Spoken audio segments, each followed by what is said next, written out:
Today I'm sharing how to choose, cut and clean stingray fish before cooking. Stingray fish is really sweet and tender when it is fresh. It has high collagen content and has cartilage instead of bones. I would buy and cook fresh stingray on the same day, as when it loses freshness, it emits a strong pungent uric smell. Locally, stingrays are sold in pieces as the fish itself is too big for a meal or two. Here's what I look out for when choosing stingrays. The stingray's pieces must be firm, intact and keep their shape. If the flesh is falling apart, it is absolutely not fresh. The skin should be clean, glossy, and smooth to touch. The cartilage is also firm and hold its shapes well. The color is pinky clear without bruises all around. If the flesh is grayish, it is not fresh. Most importantly, there should not be any trace of uric or ammonia smell on the pieces. If even a whiff of uric smell is detected, do not buy the stingray as it is absolutely not fresh. See, these pieces are very fresh. Alright, after we know how to choose it, let's clean the stingray. We will need 1.4 kilograms of stingray, 50 grams of tapioca flour, and 140 grams of salt. The full list is in the See More link. First, cut the fish to the desired size. I will be making curry with this, so I will cut them into 3 smaller pieces from 1 big piece.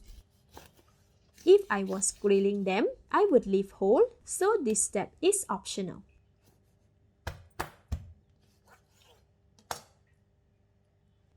Alright, it is done. Next, cleaning the stingray. Place them into a large basin. Wash off dirt or sand stuck to the pieces. Drain the water in the basin.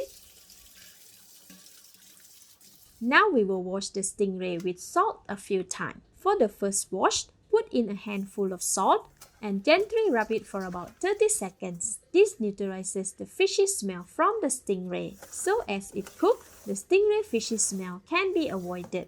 Add water and submerge all the stingray pieces. Slowly and gently wash the salt off the stingray. Make sure to go slow and steady, as the flesh is quite fragile. We want the stingray pieces to still be intact after the next few washes. See, there is a lot of foam forming on the water surface. This is normal. Transfer the stingray pieces out from the basin. Discard the water. Now the second wash. Add the stingray back into the basin. Add the balance of salt.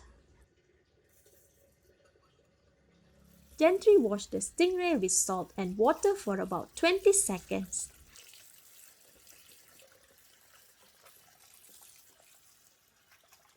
Transfer the stingray out and discard all the water.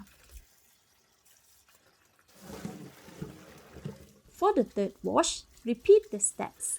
This time, wash the stingray with plain water only. We want to completely remove the salt we used to wash the fish. See, the amount of foam is reduced as well. This means the salt amount is much lesser now. Transfer the stingray and drain the water from the basin. Now for the fourth wash, I am using tapioca flour. Gently rub the stingray with it for 10 to 15 seconds. This reduces the fishy smell further. It helps firm up the stingray's texture. Add water until the stingray is submerged in water. Washing them gently with the flour water. Transfer the stingray out and discard the water.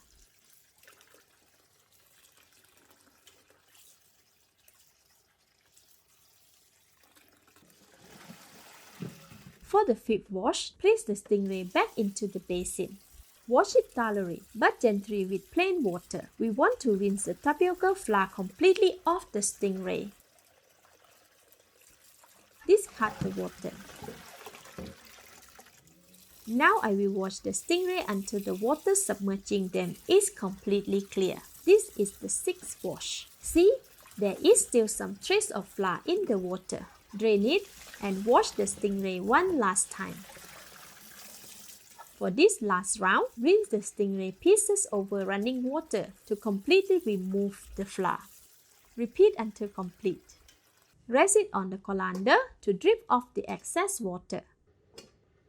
Alright, it is done. These are the stingray pieces that have been thoroughly washed with salt and tapioca flour. They can now be used in my curry. Stay tuned for the recipe. Thank you for watching. Please like and share if you have enjoyed the video. This is Home Cooking with Somjit. Thank you and bye-bye.